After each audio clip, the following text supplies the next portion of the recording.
오늘 그 제목이 뭐예요? 고센으로 갑시다. 저기 제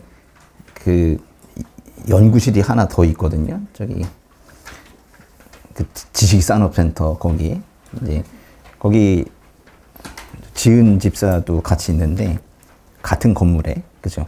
거기 이제 만두집 있죠. 만두 전골. 만두 전골집이 고센이잖아. 고센. 인 줄 알았어요. 근데 가보니까 가운데 집자가 조그맣게 있더라고. 고집센. 근데 정말 처음에는 정말 어떻게 이렇게 이 창세기를 읽고 이렇게 만들었지? 그러면서 너무 기분 좋아가지고 막 갔었어요. 오늘 말씀은요 46장 전체랑 47장의 한 중간 정도인데 너무 많아가지고 한 절만 좀 같이 읽도록 하겠습니다. 창세기 46장의 3절 같이 읽어볼게요. 하나님께서 말씀하셨습니다. 나는 하나님 곧 네 아버지의 하나님이다. 이집트로 내려가는 것을 두려워하지 마라. 거기에서 내가 너를 큰 민족이 되게 하겠다. 오늘 말씀 정말 따뜻해요. 좋은 말씀이에요. 뭐 어디나 그렇지만은 오늘은 좀 더 그런 것 같아요. 오늘은 이제 창세기 46장 1절부터 47장 12절까지 이렇게 보도록 하겠습니다. 야곱과 그 가족이 요셉이 있는 이집트로 내려가는 그런 이야기입니다. 근데 첫 문장부터 심상치가 않아요. 창세기 46장 1절 한번 읽어볼게요. 이스라엘이 자기에게 속한 모든 사람들과 함께 출발했습니다. 그는 브에르세바에 도착해 자기 아버지 이삭의 하나님께 제사를 드렸습니다. 제일 처음 시작하는 말이 뭐예요? 이스라엘. 이스라엘이 자기에게 속한 모든 사람들과 함께 출발했대요. 아마 이집트로 출발했겠죠? 근데 이스라엘이 누구예요? 야곱이잖아요. 하나님께서 야곱에게 주신 이름이 바로 이스라엘입니다. 그러니까 오늘은 야곱이라고 해도 되는데 왜 굳이 이스라엘이라고 표현했느냐? 야곱의 개인 얘기가 아니라는 거예요. 장차 이스라엘 민족이 될 그 이스라엘 공동체의 얘기라고 넌지시 지금 성경이 말을 하고 있는 거예요. 그런데 야곱은 이집트로 가다가 중간에 브엘세바라는 곳에 멈춰서 거기서 이제 하나님께 예배를 드렸대요. 브엘세바가 어디입니까? 사실 이제 야곱은요 처음 출발한 건 요 헤브론이었거든요. 여기 이제 이쪽이 지중해 여기 사해예요. 저 이쪽에 갈릴리가 있겠죠. 근데 여기서 출발했는데 이집트는 저쪽에 있어요. 저쪽에 있어. 근데 이제 가다가 브엘세바에 머무른 거예요. 왜 머물렀을까? 여기서 이제 머물러서 예배 드린 게 아니라 예배 드리려고 머문 거예요. 그러니까 뭔가 여기 예배를 드려야 되는 것 같아. 뭐 일을 시작하나 봐. 근데 성경에 보면요 그런 말이 많이 있거든요. 단에서부터 브엘세바까지. 단은 저기 이스라엘의 경계의 가장 북쪽이에요. 그리고 이제 브엘세바는 가장 남쪽이거든요. 그러니까 단에서부터 브엘세바까지 뭔 뜻이에요? 이스라엘 전체. 이건 뭐 그런 뜻이에요. 언약의 땅 전체 뭐 그런 의미를 가지고 있습니다. 브엘세바는 그러니까 이스라엘이라는 그 언약의 땅의 가장 남쪽에 있는 지역인 거예요. 그래서 이제 이스라엘을 떠나야 되는데 배가 너무 고파서 굶어 죽을까봐 이집트로 가긴 가는데 고향을 떠나야 되는데 그 떠나는 마지막에 그 브엘세바에서 예배를 안 드릴 수가 없는 거예요. 예배를 드려야 되는 거예요. 근데 그 야곱이 하나님께 예배를 드리긴 했거든요. 근데 거기 말씀해 보면 야곱의 하나님 이렇게 표현하지 않고 뭐 나의 하나님 이렇게 표현하지 않고 여기 보세요. 자기 아버지 이삭의 하나님께 예배를 드렸대요. 이거 또 뭐예요? 왜 갑자기 이삭이 나와? 그러니까 왜 이렇게 표현했죠? 야곱이 예배를 드렸는데 야곱의 하나님 이렇게 표현하지 않고. 사실 여기는요. 브엘세바는 옛날에 이삭이 예배를 드렸던 곳이에요. 하나님께서 그 예배가 좋으셨나 봐. 기억을 하고 계시는 거예요. 그래서 그 장소를 이삭의 하나님께 예배를 드렸던 장소라고 지금 말하고 있는 거예요. 이삭이 예배드리던 장면 잠깐 볼게요. 이거 봐야 돼. 창세기 26장인데요. 26장 23절부터 3절인데요. 시작. 거기에서 이삭이 브엘세바로 올라갔습니다. 그날 밤 여호와께서 이삭에게 나타나 말씀하셨습니다. 나는 내 아버지 아브라함의 하나님이다. 내가 너와 함께 있으니 두려워하지 마라. 내가 내 종 아브라함을 위해 내게 복을 주고 네 자손이 번성하게 하겠다. 이삭이 그곳에 제단을 쌓고 여호와의 이름을 불렀습니다. 이삭이 거기에 장막을 쳤고 이삭의 종들은 그곳에서도 우물을 팠습니다. 이때 이 하나님께서 이삭에게 뭐라고 하셨냐면 나는 내 아버지 아브라함의 하나님이다 그러셨고 결국에는 이제 두려워하지 마라 뭐 이렇게 말씀하셨어요. 근데 이제 지금은 이제 야곱이 브엘세바에서 이제 다시 예배를 드리니까 하나님께서 이제 환상 가운데 나타나셔서 이렇게 말씀하셨거든요. 다시 이제 46장으로 돌아갑니다. 다시 보세요. 밤에 하나님께서 이스라엘에게 환상 가운데 말씀하셨습니다. 야곱아, 야곱아. 그가 대답했습니다. 제가 여기 있습니다. 하나님께서 말씀하셨습니다. 나는 하나님 곧 네 아버지의 하나님이다. 이집트로 내려가는 것을 두려워하지 마라. 거기에서 내가 너를 큰 민족이 되게 하겠다. 한 절 더. 내가 너와 함께 그곳으로 내려갈 것이다. 그리고 분명히 너를 이곳으로 다시 데려오리니 요셉의 손이 네 눈을 감겨줄 것이다. 하나님께서 이번에는 야곱에게 나는 하나님 곧 내 아버지의 하나님이다 이렇게 말씀하세요. 근데 이삭에게는 그 전에 뭐라고 하셨냐면 아브라함의 하나님이라고 말씀하셨어요. 근데 이번에 야곱에게는 이삭의 하나님이라고 말씀하시고 항상 보면은 아버지 하나님이라는 거예요. 야곱에게는 이삭의 하나님, 이삭에게는 아브라함의 하나님 이렇게 부르고 있어요. 이게 바로 신앙의 유산인 거예요. 나는 아버지의 하나님을 섬기고 내 자식은 또 내 하나님을 섬기는 거예요.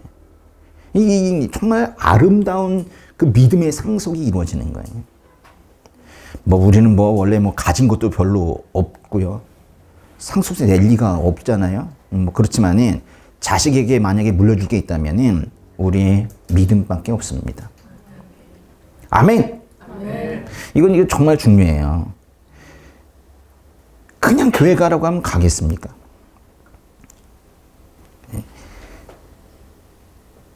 간증을 해야 돼요. 삶의 간증을 통해서 거기에 감명을 받은 자식들이 또 주변 사람들이 그래서 교회를 나가는 거거든요. 가족 전도가 제일 힘들어요. 자기의 치부를 다 알고 있기 때문에 가족 전도가 제일 힘들어요. 근데 그 가족이 만약에 교회 나간다면 그 사람은 정말 잘 믿고 있는 거예요. 야, 변했구나. 복음이 사람을 변화시키는구나. 뭔가 있다. 그래서 이제 오는 거거든요. 야곱이요, 당시에 신앙적인 깊은 고민을 했을 거예요. 할아버지 아브라함은 기근을 피해서 이집트로 아예 내려갔었어요. 갔다가 이제 수치를 당했고, 아버지 이삭은 오히려 하나님께서 가지 마라 그러셨어요. 그래가지고 이집트로 내려가려고 하다가 못 갔어요.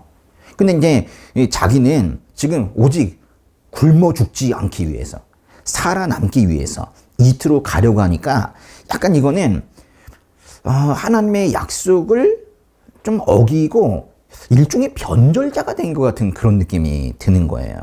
그래서 이제 야곱이 좀 두려웠어요. 그러면 여기 있어야 되는데 내가 지금 생사 때문에 굶어 죽을 것 같아가지고 이집트로 가야 되나? 그러면서 이제 두려워하고 있었거든요. 그러니까 이때 야곱의 마음이 두려움도 있었지만 사실은 이제 그 다른 감정도 많이 섞여가지고 매우 복잡했을 거예요. 언약의 땅을 뒤로하고 생존을 위해 이집트로 간다는 것도 마음에 걸리는데 사실 혈적으로 보면 집안 전체가 이사 가는 거거든요. 나중에 보면 70명이 갔어요. 네. 그 많은 사람들이 이동하는 것의 그 부담과 현실적인 어떤 번거로움 그런 것도 있었을 것이고 아무리 그 보고 싶은 요셉이 이집트에 있다고 해도 사실 야곱의 경우에 이제 수명이 얼마 남지 않았거든요. 그 노구를 이끌고 고향을 떠나야 된다는 사실이, 언제 돌아올지도 모를 그 고향을 떠나야 된다는 사실이 슬프기도 했고 그랬을 거예요. 그러나 이제 하나님께서는 그 아버지 이삭에게 말씀하셨던 것처럼 야곱에게도 두려워하지 마라 이렇게 말씀하셨어요. 이삭에게도 야곱에게도 하나님께서 똑같이 두려워하지 마라 그렇게 말씀하셨어요. 그리고 이제 이렇게 말씀하셨죠. 이투로 내려가도 된다. 자, 출동. 이러지 않으셨죠. 내가 함께 가겠다. 그러니까 가도 된다. 가라. 그게 아니라 내가 함께 가겠다. 그렇게 말씀하셨다고요. 창세기 46장 4절 보시면은 내가 너와 함께 그곳으로 내려갈 것이다. 그렇게 말씀하셨잖아요. 우리 하나님이 저런 분이세요. 우리 하나님이 아름답다고 하시는 부분이 바로 이거예요. 이 동행하기를 즐겨하시고 동행하기를 원하세요. 근데 한마디 더 붙이세요. 너를 이곳으로 다시 데려올 거다. 잠깐 가지만은 다시 데려올 거다. 그렇게 말씀하세요. 그러니까 이집트로 가더라도 이집트가 종착지가 아니라고 말씀하시는 거예요. 이집트는 그저 스쳐 지나가는 것에 불과한 임시 거처이다. 궁극적인 언약의 성취는 가나안에서 이루어질 것이다. 이렇게 말씀을 하시는 거예요. 잘할 수 있어. 가. 그래가지고 만약에 간다면 사실은 우리 같이 연약한 인간의 입장에서는 두려울 수밖에 없어요. 그 두려움을 내주는 게 동행이라는 걸 하나님께서 아시는 거예요. 그리고 이제 한 말씀 더 하세요. 뭐라고 하시냐면 요셉의 손이 내 눈을 감겨줄 것이다. 그렇게 말씀하시거든요. 이게 뭐예요? 요셉의 손이 야곱의 눈을 감겨줄 것이래. 하나님은요, 야곱이 가장 뭐를 슬퍼하는지 아시는 거예요. 야곱이 살면서 가장 슬픈 게 바로 아들 요셉을 잃은 거거든요. 그걸 아시는 거예요. 그래서 그 약속을 하시면서 요 얘기를 꼭 넣으시는 거예요. 너 요셉을 만날 거고 요셉이 너 죽을 때까지 기다릴 거고 너 임종할 때 눈도 감겨줄 거야. 그렇게 말씀하시는 거예요. 근데 사실은 더 정확하게는 이렇게 말하는 거예요. 하나님께서 야곱에게 내가 네 눈물 닦아줄게. 요셉을 통해서. 그렇게 말씀하시는 거예요. 우리 하나님은요, 참 섬세한 분이신 것 같아요. 아름답기도 하시고, 섬세하기도 하시고, 그래요. 제가 신학교 갔을 때 어떤 교수님이 그렇게 말씀하셨어요. 신학교는 하나님의 아름다움을 배우는 곳이다. 그렇게 말씀하셨어요. 저는 거의 100% 동감해요. 그래서 전 그것이 너무 큰 울림으로 다가와서 신학교 졸업할 때까지 계속 수업 들을 때마다 하나님의 아름다우심을 찾았던 것 같아요. 야곱이 이제 브엘세바에서 떠나가지고 저 밑에 이제 이집트로 갑니다. 근데 보니까 그 아들과 손자들과 딸들과 소녀들까지 다 데리고 갔대요. 그리고는 46장 8절부터 저 끝에 27절까지 이집트로 내려간 이스라엘 가족의 명단이 다 나와요. 쭉 이름을 하나하나 얘기해요. 우리는 그 족보를 보면서 하나님의 언약이 역사의 현장에서 어떻게 실현되는지도 확인할 수 있고, 괜히 그 이름 하나하나, 거기 보면 좀 나중에도 나오는 이름도 있지만 사실 한 번 나오고 사라지는 이름이 더 많거든요. 근데 이거 이름을 하나하나를 보면서 모르겠어요. 괜히 눈물도 나는 거예요.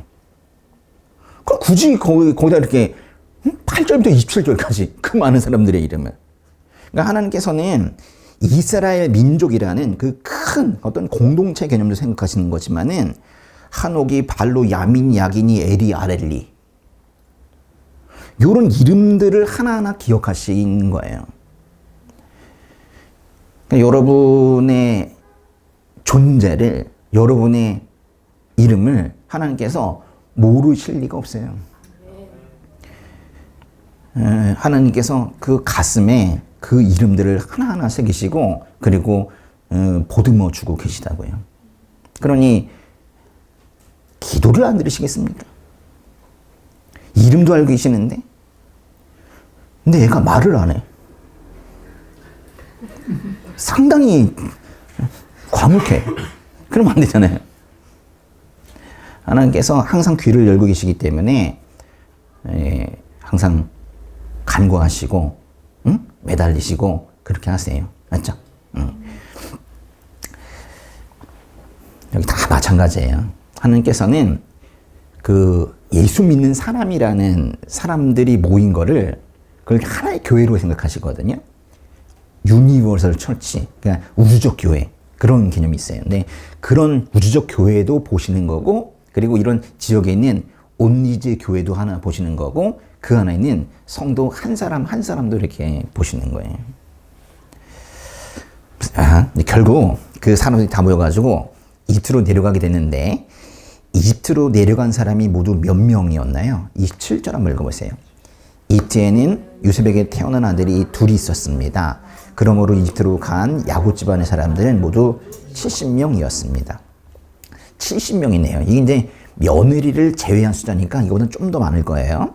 그러니까 며느리를 제외하고 이집트로 내려간 사람이 66명.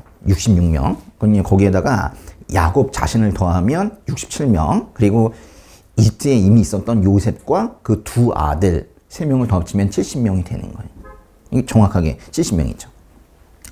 이 숫자가 이집트에서 나중에 폭발적으로 증가를 하게 됩니다. 430년 후에 출애굽할 때 장정수가 몇 명이래요? 60만 3,550명. 이것도 장정수예요. 전쟁에 나갈 수 있는 사람들. 이보다 이제 훨씬 더 많죠. 이게 지금 이집트에서 늘어난 거예요. 거기에서 너를 큰 민족이 되게 하겠다라고 말씀하셨는데 정말 거기에서 큰 민족이 되신 거예요. 그 아이러니한 거는 이게 이렇게 큰 민족이 된 장소가 거기, 즉 이집트였다는 거예요. 낯선 땅이죠. 여러분, 하나님께서는요, 그 하나님 품 안에서만 사람을 성장시키진 않으세요. 잘 들으셔요. 너무너무 중요한 얘기예요. 그러니까 아직 강부에 쌓여 있는 그런 아기 같으면은 품 안에 두시기도 합니다. 그렇지만은 이제 좀 더 크잖아요. 그러면 더 큰 성장을 위해서 낯선 땅으로 보내시기도 하고 그 낯선 땅을 경험하게도 하세요. 버리신 게 아니라니까요. 성장을 위해서 그렇게 하시는 거예요. 여러분은 조금 컸나요? 아직 애기인가요?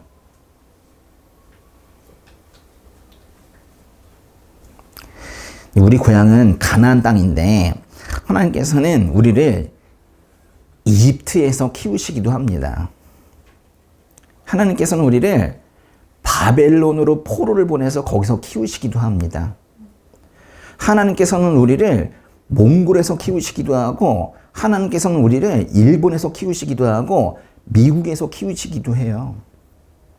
그 낯선 땅에서, 그 고난의 장소에서, 그 거친 환경에서 가슴이 너무 아프신데도 가슴을 아파하시면서도 우리를 성장시키려고 하시는 하나님의 마음을 여러분이 아십니까? 그거예요. 이집트로 내려간 야곱 가족들의 명단에서 주목할 것이 하나가 있어요. 바로 창세기 46장 28절인데요. 한번 읽어보세요.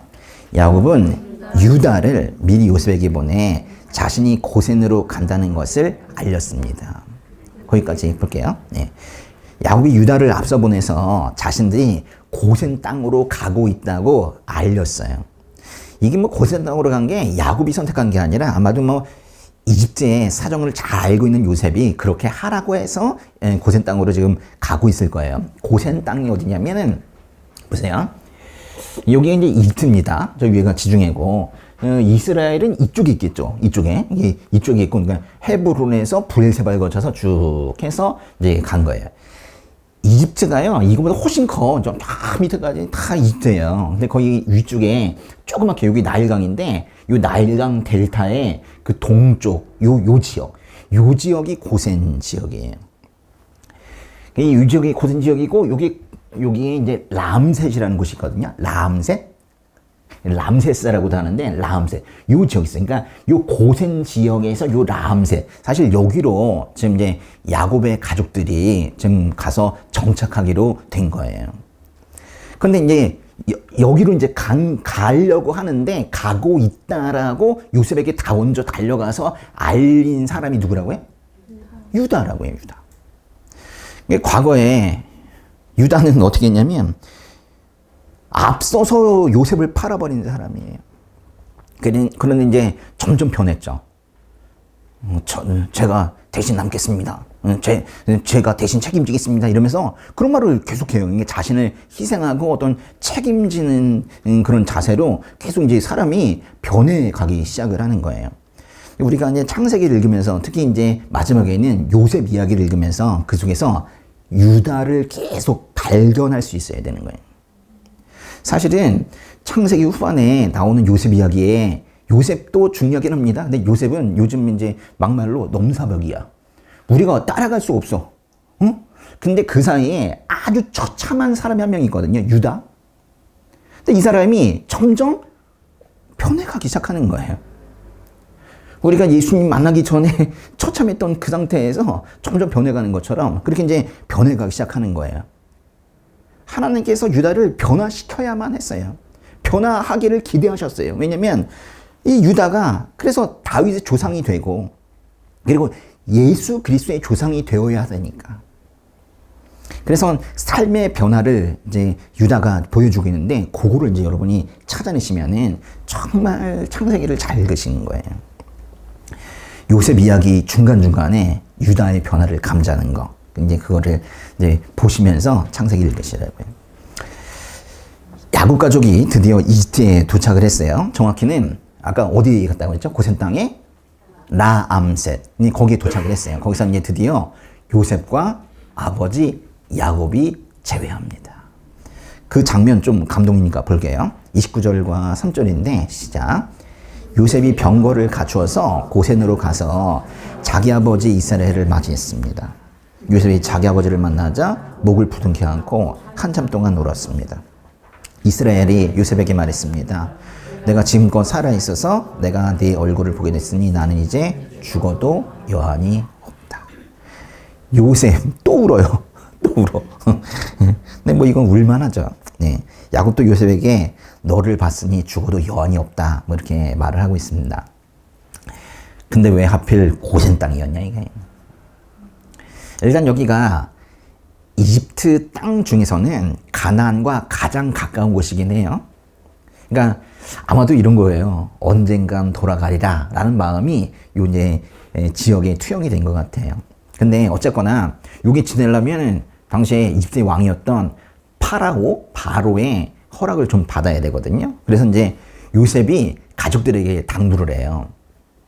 그 33절과 34절인데 한번 또 한번 읽어볼래요? 만약 바로가 여러분을 불러 너희들의 직업이 무엇이냐 하고 물으면 주의 종들은 어릴 때부터 가축을 쳤는데 우리와 우리 조상들이 짐껏 그랬습니다 라고 대답하십시오. 그러면 여러분들이 고센 땅에 정착할 수 있게 될 것입니다. 이집트 사람들은 양치는 사람들을 싫어하기 때문입니다. 이건 뭐 거의 모의 면접하는 것 같아요. 예상 질문을 주고 이렇게 질문하면 이렇게 답변하라 뭐 이렇게 얘기해요. 그러니까 바로가 이 사람들의 직업을 물으면은 목자라고 소개하라고 지금 당부를 받는 거예요. 당시에 이집트 사람들은 농사 지었어요.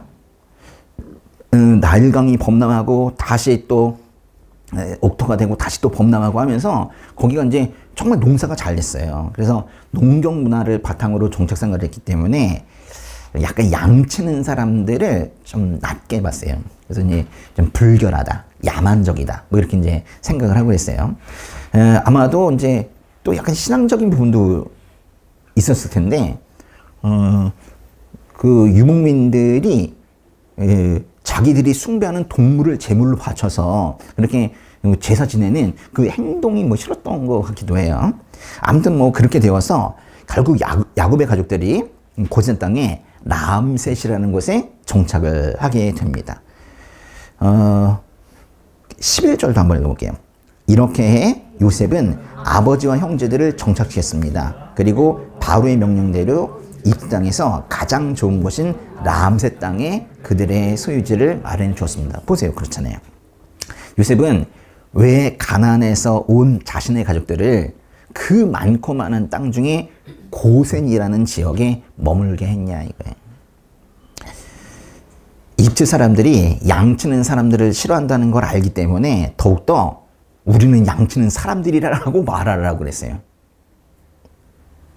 이집트 사람들이 분명히 양치는 사람들을 싫어하는데 오히려 싫어하는 쪽으로 말하라고 얘기한 거예요.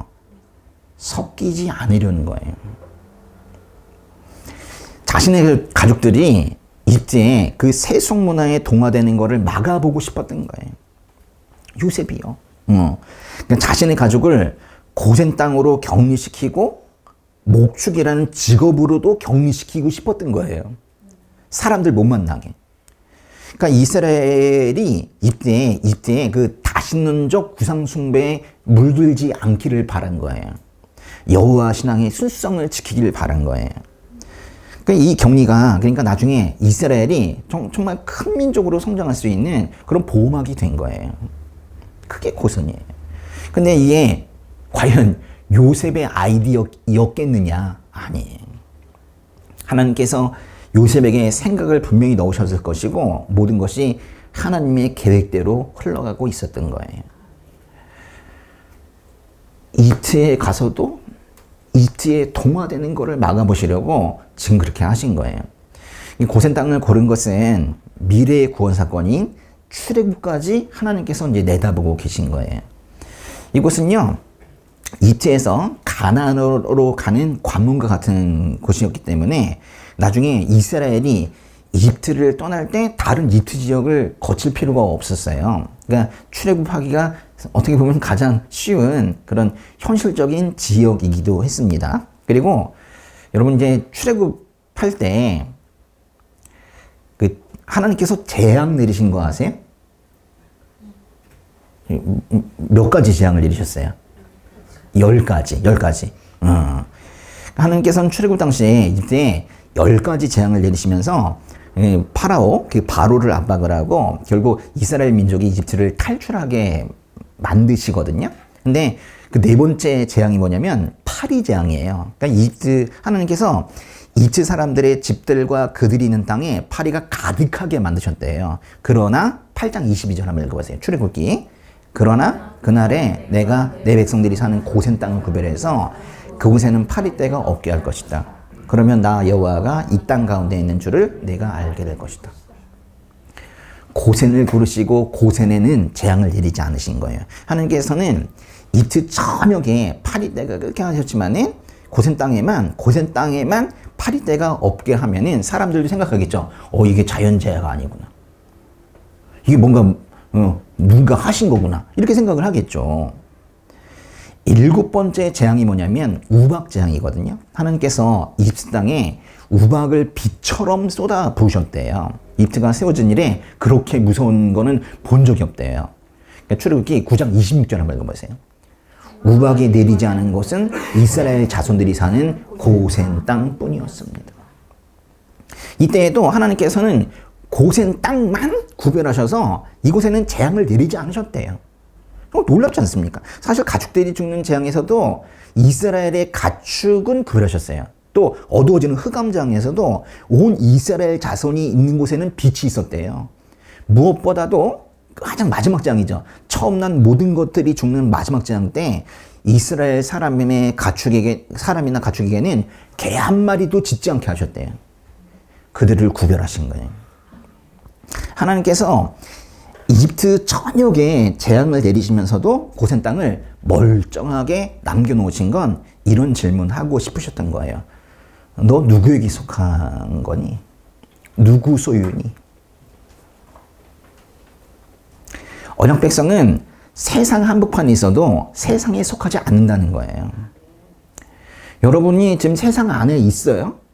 어디 사냐고 그러면 어느 아파트 몇 동 몇 호 이렇게 얘기하지만은 세상에 있지만 세상에 속하지는 않는다는 거예요.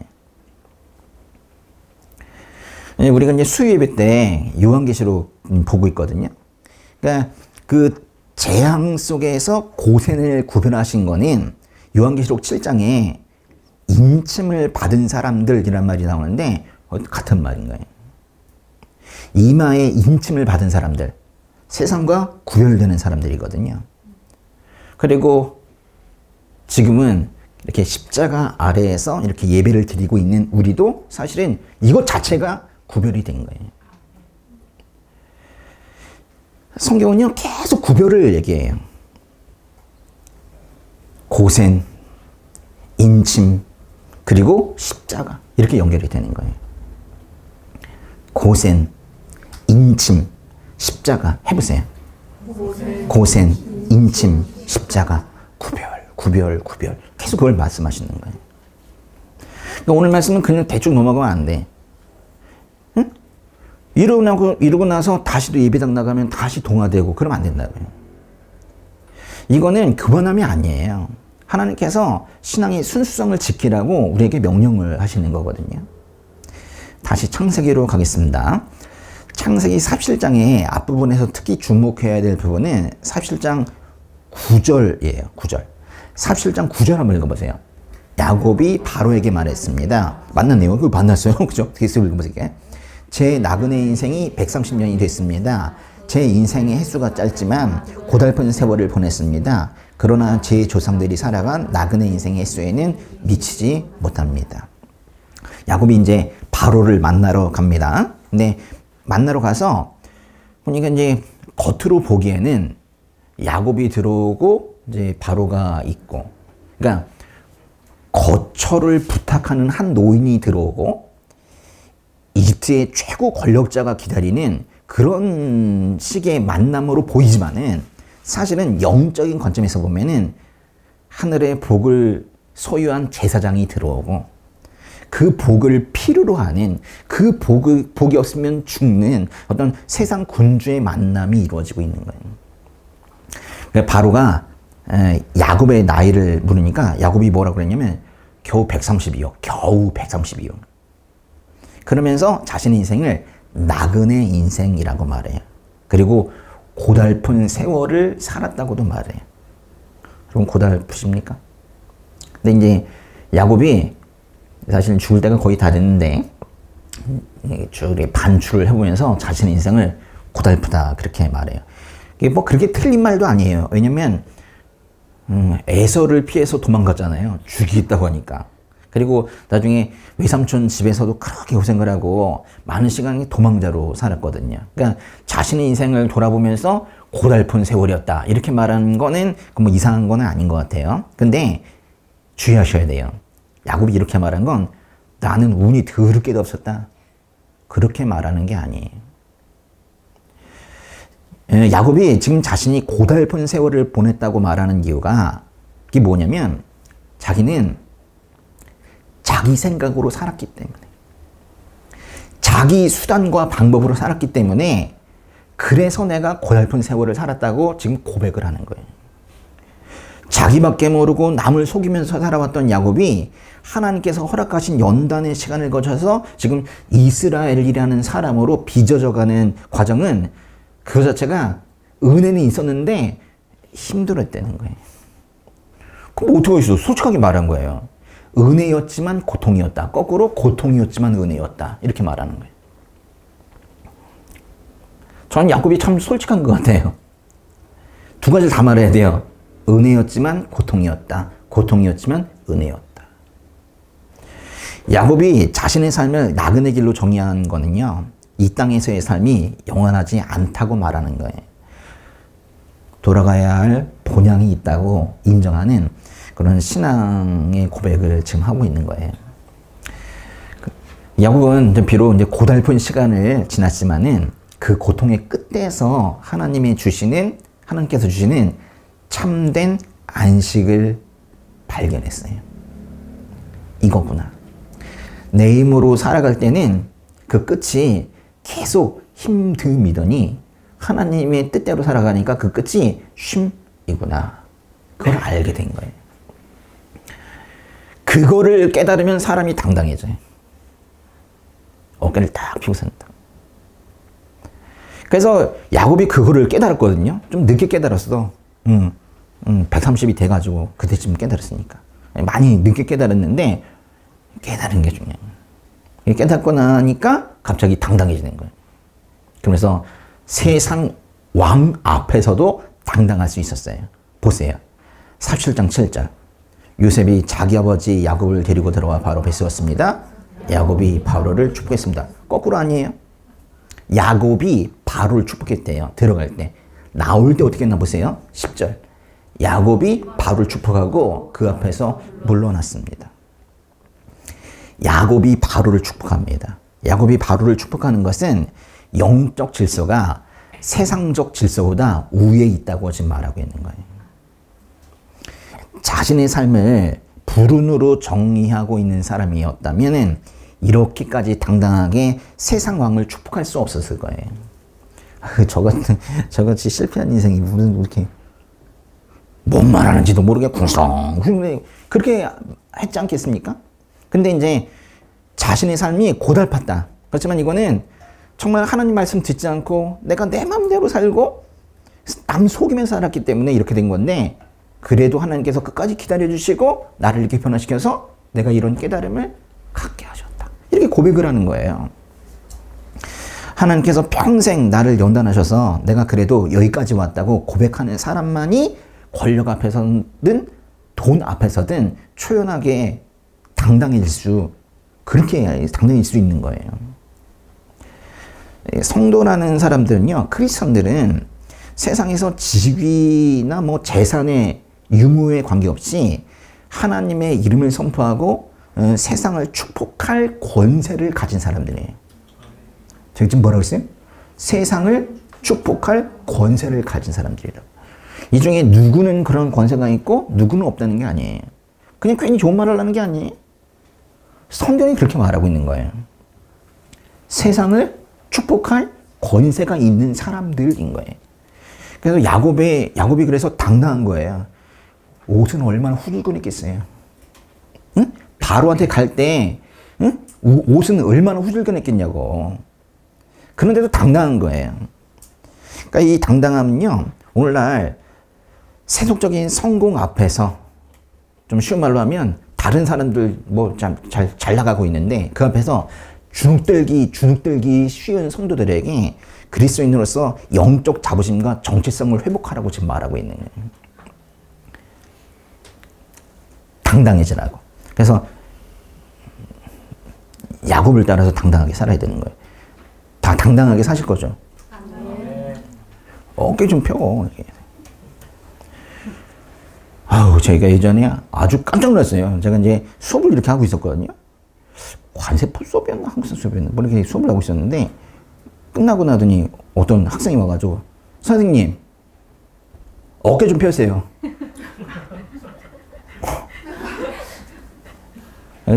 깜짝 놀랐어요 그때.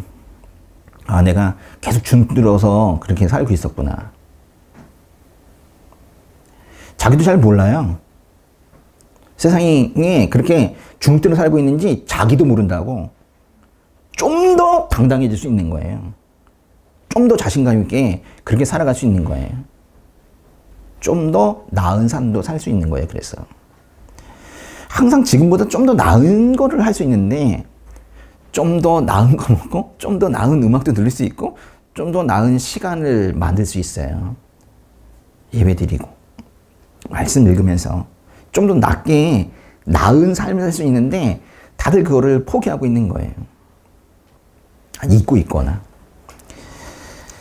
우리가 이쯤에서 이제 다시 창세기 3장을 얘기하지 않을 수가 없어요. 창세기 3장이 무슨 말이 나오냐면, 창세기 3장 15절, 우리가 이제 원시복음이라고 부르는 건데요. 한번 읽어보세요. 내가 너와 여자 사이에, 네 자손과 여자의 자손 사이에 증오심을 두리니 여자의 자손이 네 머리를 상하게 하고 너는 그의 발 뒤꿈치를 상하게 할 것이다. 하나님께서는 이 말씀에서 분명히 여자의 자손에 대해서 약속을 하셨어요. 그러니까 여자의 자손이 사탄의 권세를 박살낼 것이라고 말씀하셨어요. 그러니까 요 말씀이 뭐냐면, 나중에 예수님이 사탄의 권세를 무너뜨릴 것이다. 그 말씀이거든요. 그러니까 요거를 이제 하나님께서 말씀하시고 나서 창세기부터 시작해가지고 그 구약 성경 내내 이 약속을 지키시려고 노력하십니다. 정말 그 여자의 자손, 여자의 후손이 끊이지 않게 하시려고 그래서 애를 쓰시고 그렇게 하세요. 그래서 구약시대 내내 사실 끊기지 않아요. 그리고 마침내 예수 그리스도께서 오시는 거죠. 요런 내용으로 사실 성경이 구성이 되어 있는 거예요. 왜 갑자기 누가 살아나지? 응? 왜 유다와 다말렉이가 갑자기 나오지? 뭐 그런 게 아니라 왜 열왕기를 보면은 왜 사람들이 감옥에서 그 사람을 또 살려두지? 뭐 모든 사건들이 다 그 대를 이으려고 하는 거예요. 이 모든 과정에서 끊어질 듯 하면서도 절대로 끊어지지 않는 그 예수님의 계보를 볼 줄 안다면 하나님께서 성경을 성도들에게 주신 그 이유를 제대로 알고 성경이 있는 거예요.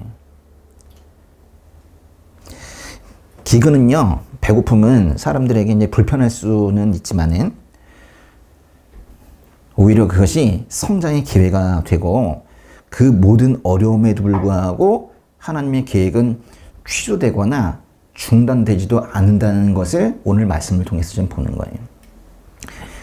먼 길을 떠나는 야곱에게 두려워하지 말라고 말씀하시는 하나님이나 또는 브엘사바에서 예배를 드리고 있는 야곱 또 거룩함을 지키기 위해서 야곱의 가족들을 고센 땅에 머무르게 하시는 그 하나님의 지혜 그 고통스러운 시간을 통해서 결국 정지된 자가 야곱처럼 세상을 축복할 수 있다는 사실. 하여튼 오늘 말씀에는요, 참 감동되는 게 엄청 많아요. 성도는 오늘 제가 당당함, 그리고 거룩함, 구별됨 이런 거 많이 하는데 성도는요, 사실은 이제 이집트의 먹거리로 살아가더라도 마음의 중심은 항상 약속의 땅에 있어야 되는 나그네 들인 거예요. 우리의 정체성을 정확하게 아셔야 돼요. 야곱이 이집트의 라암셋을 기업으로 얻었지만은 결국 가나안에 묻히기를 원했어요. 이방 땅으로 가지만은 결국 고향에 묻히기를 원했던 것처럼 우리 역시 이제 성실하게 이제 세상에서 살아가지만은 우리의 진정한 시민권은 하늘에 있다는 사실을 잊지 않으셔야 됩니다. 배가 고파서 굶어 죽을 것 같아서 이방 땅으로 온 가족이 이사가는 이야기는 사실은 처참한 얘기예요. 그렇지 않습니까? 야곱이 지금 이집트로 가는 게 좋은 얘기가 아니에요. 이거만큼 처참한 서사가 없어요. 그런데도 지금 우리가 쭉 읽어봤잖아요. 별로 그렇게 얘기가 차갑지가 않아. 건조하지가 않아. 따뜻해요. 모르셨죠? 계속 따뜻했으니까. 그 처절한 그 현실 위에 하나님이 계시기 때문에 그런 거예요. 하나님이 동행하셨기 때문에. 그러니까 오늘 이야기에서 만약에 하나님이 쏙 빠지면은 이것만큼 눈치 보이고 쓸쓸한 이야기가 없어요. 이건 정말 망한 집안 얘기거든요. 크리스천들에게는 그 야곱의 내용에서 봤지만은 세상을 향해서 복을 선포할 수 있는 권리가 있습니다. 야곱이 바로를 축복했던 것처럼 그렇게 할 수 있는 거예요. 다시 한번 말씀드립니다. 예, 좀 더 당당하게 사시기 바래요. 응? 어깨 펴고, 응? 예, 좀 더 당당하게 사시기 바래요. 그리고 축복할 수 있다고 그랬는데 그냥 넘기지 마시고 진짜 축복하시라고. 그 축복의 권세를 숨기지 마시고 늘 다른 사람을 축복하면서 사시기 바래요. 너무 어려우면 일단 가족부터 축복하세요. 가족부터. 왜 그거를 하루하루 넘기냐고. 권세가 있는데 그걸 왜 쓰지 않아요? 하나님께서 주신 권세인데. 응? 응? 어머니, 아버지, 자식들 계속 축복하면서 그렇게 하루를 보내시라고. 하늘의 권위를 당당하게 이 땅에 선포하는 여러분 이지의 형제 자매님들 되시기를 주님의 이름으로 축복합니다. 네, 기도하겠습니다. 네. 하나님 아버지 감사합니다. 우리를 고센에 두셔서, 고센 땅에 두셔서 세상과 섞이지 말라고 하신 그 하나님의 말씀을 새겼습니다. 구별된 삶을 살라는 진지한 권고도 마음으로 받습니다. 우리가 거룩함을 잃지 않도록 지켜주시옵소서. 이제는 우리 주 예수 그리스도의 은혜와 하나님의 크신 사랑과 성령의 교통하고 위로하심이 오직 거룩한 삶을 살겠노라 다짐하는 오니지 모든 형제 자매들 머리 위에, 그리고 온라인으로 함께하고 계시는 모든 예수 믿는 자들 머리 위에 이제부터 영원까지 함께 하시기를 축원하옵나이다.